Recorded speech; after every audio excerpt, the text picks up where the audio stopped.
ताज़ा तरीन वीडियोस के लिए चैनल को सब्सक्राइब करके बेल आइकन और ऑल नोटिफिकेशन पर क्लिक करें ताकि आपको मिले हर अपडेट सबसे पहले।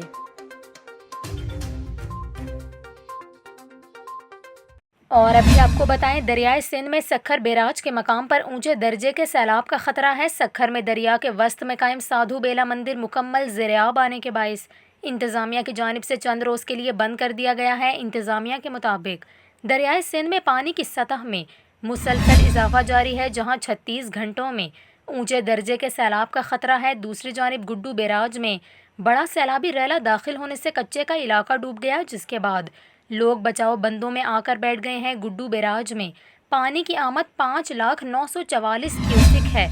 गुड्डू बैराज में मजीद पानी आने का भी खदशा है। इसके अलावा चश्मा बैराज के मकाम पर भी मुसलसल ऊंचे दर्जे का सैलाब है। चश्मा बैराज पर पानी की आमद 5,25,362 रिकॉर्ड की गई है, जबकि सुबह 8 बजे तक 5,19,362 क्यूसिक सैलाबी रैले का इखराज रिकॉर्ड किया गया है।